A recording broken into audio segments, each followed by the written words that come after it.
এই যে আমার মিনুমা, আজকে 16 তারিখ, মে মাসের 16 তারিখ।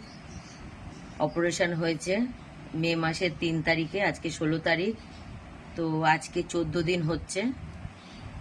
মিনুমা শরীর ভালো নেই।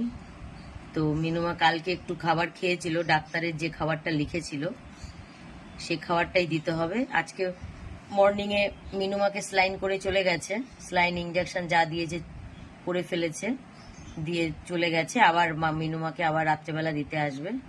আর হাতে যে চ্যানেলটা ছিল সেটাও খুলে দিয়েছে, কারণ চ্যানেলটা আর কোনো কাজ করছিল না, অনেক দিন হয়ে গেছে। তো এখন পিছনের পাতেই ডাইরেক্ট স্লাইন দেওয়া হচ্ছে। যেহেতু ডাক্তার দেখানোর পর কালকে বলেছিল আর মাত্র 2 দিন দিতে, তো সেই জন্য আর চ্যানেল করাবো না। কারণ চ্যানেল করালে এই কলারটা, এই যে কলারটা সবসময় পরিয়ে রাখতে হচ্ছে। তো আর কলারটা এখন একটু একটু সুস্থ হচ্ছে, তো যার জন্য এখন আর কলারটা পরতেও চাইছে না, খুব সমস্যা করছে। আর পটিটা মোটামুটি জমাট বেঁধেছে অনেকটাই, পটিটা অনেকটাই জমাট বেঁধেছে, অনেকটাই কালারও পরিবর্তন হয়েছে। তো হসপিটালে অপারেশনের স্টিচটা কাটা হয়েছে। তো এখন কটা দিন আবার সেই কাটার এই অয়েলমেন্টটা লাগাতে বলেছে, তো এটা এখন লাগাবো। আর স্লাইনের যে চ্যানেলটা খুলেছে, তো সেখানে এই জেলটা লাগাতে বলেছে, থার্মোহাফ।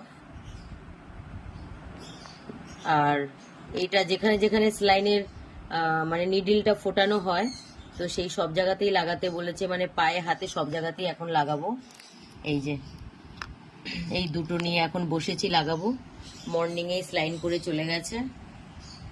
আর মোটামুটি 2 ঘন্টা পরই আমি খেতে দেব। এখন সকাল 10টায় ওকে স্লাইন করে দিয়ে চলে গেছে, তো আমি মোটামুটি দুপুর 1টার সময় ওকে খেতে দেব।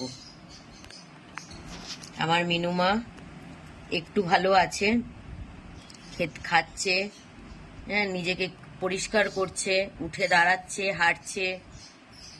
তো মিনুমা একটু ভালো আছে। তো তোমরা যারা জানতে চাইছো মিনুমা কেমন আছে, মিনুমা একটু ভালো আছে। এখন যতদিন না পুরো মেডিসিন বন্ধ হচ্ছে, স্লাইন বন্ধ হচ্ছে, ও স্বাভাবিকভাবে খাচ্ছে, স্বাভাবিকভাবে ও পটি করছে, ততদিন একটু দুশ্চিন্তা আছে। আর তোমরা যারা যারা আমার মিনুমার জন্য খোঁজ নিচ্ছ, যারা প্রে করছো আমার মিনুমা সুস্থ হয়ে যাক, ভালো হয়ে যাক, আমার তরফ থেকে তাদেরকে অনেক অনেক ধন্যবাদ। এই যে আপনারা ও আপনার পরিবারের সমস্ত সদস্য সুস্থ থাকবেন, ভালো থাকবেন। নমস্কার।